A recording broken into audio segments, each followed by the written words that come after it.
आपका नाम? मेरा नाम हनीफुल कादरी है। आप आज काहे की मीटिंग बुलाई गई थी? देखिए साहब, ऐसा है कि शहनवाज भाई ने मेरे पास फ़ोन किया। मैं घर पे पहुंच रहा था। घर पे जैसे ही मैं अपनी गाड़ी रुका हूँ, शहनवाज भाई की घंटी बजने लगी। शहनवाज भाई ने मेरे पास फ़ोन किया और कहा कि मौलाना साहब ऐसा ऐसा है कि सीरत कमेटी का मीटिंग है और वहाँ आपको मिलाद पढ़ना है। वहाँ आपको मिलाद पढ़ना है। और मैं वहाँ मिलाद पढ़ने गया और जब वहाँ मैं पहुँचा तो मुझको ये मालूम हुआ कि सदर दूसरे चुने जा रहे हैं, सेक्रेटरी दूसरे चुने जा रहे हैं।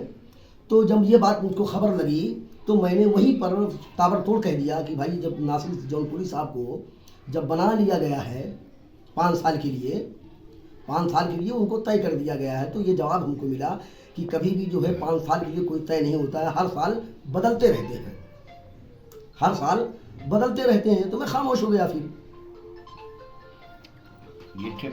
मैं खाम से पहले, उनसे पहले दानिश इकबाल थे कई सालों तक, 4 साल 5 साल जो भी रहे हो वो थे। उनकी सदारत में भी मैं मौजूद था। नासिर जौनपुरी की सदारत जब वो चुना गया तब भी मैं मौजूद था। हर मौके पर मुझको बुलाया गया, मैं वहाँ मौजूद था। लेकिन आज जो मीटिंग हुई है तो मैं ये सोच रहा था कि भाई कोई दूसरी मीटिंग होगी और इस मीटिंग में मिलाद पढ़ने की बात है, मिलाद पढ़ के चले जाएंगे। जब मैं वहाँ जब ये सुन लिया कि नहीं, यहाँ सदर सेक्रेटरी भी चेंज हो रहे हैं, तो फिर मैंने अपनी बात रखी, भाई नासिर जौनपुरी को 5 साल के लिए बना लिया गया है, वो ऑलरेडी है तो उन्हीं को रहने दिया जाए ना, फिर दूसरों को ना चुना जाए। या तो इस बार रहे तो इस बार रह दिया जाए, अगले बार फिर जो है फिर सब लोग मिल करके अपना जो किसी और का इंतखाब कर लीजिएगा। यही बात थी, यही सच्चाई, यही बात थी। बस मैंने अपनी तकरीर किया, अपनी बात बताया, पैगाम रसूल दिया, पैगाम नबी दिया, शरीयत मोहम्मदी बताकर मैं अपना वहाँ से रवां हो गया। लेकिन हमेशा तो मोहल्ले वासी जो दड़ियाना टोले के लोग हैं उन्हीं लोगों के साथ मीटिंग होती थी, तो इस बार कौन कौन वहाँ मीटिंग में मौजूद था? देखिए साहब, जो है मैं सबको तो पहचानता नहीं, मैं किसी को नहीं जानता। दड़ियाना टोले का कोई था वहाँ पे? कुछ लोग थे, जैसे दड़ियाना टोले के हमारे कैश भाई थे, और भी 2-4 लोग थे, 3-4 लोग थे, वो लोग थे।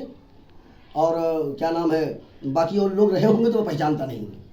लेकिन हमेशा तो मोहल्ले के लोग मीटिंग करते हैं ना, तो इसीलिए तो मैंने अपनी बात रख दिया साहब ना, इसीलिए तो मैंने अपनी बात रखा कि मोहल्ले के कुछ लड़के थे, कुछ लड़के मोहल्ले के थे, 4 से 5 बच्चे जो भी रहे हो। पूरी तरह से मुझको मैंने देखा नहीं, मैं तो अपने ही आप में, मुझे तो एक फिक्र लगी हुई थी, मुझे तो एक फिक्र लगी हुई है कि आखिर ये मामला दोबारा क्यों हो रहा है। हाँ, तो बहरहाल ये कि मुझको कुछ पता नहीं इस बारे में है। मैं यही जानता हूँ कि मुझको तकरीर के लिए बुलाया गया, मैं तकरीर करने के लिए गया, सीरत बता करके मैं वहाँ से चला गया।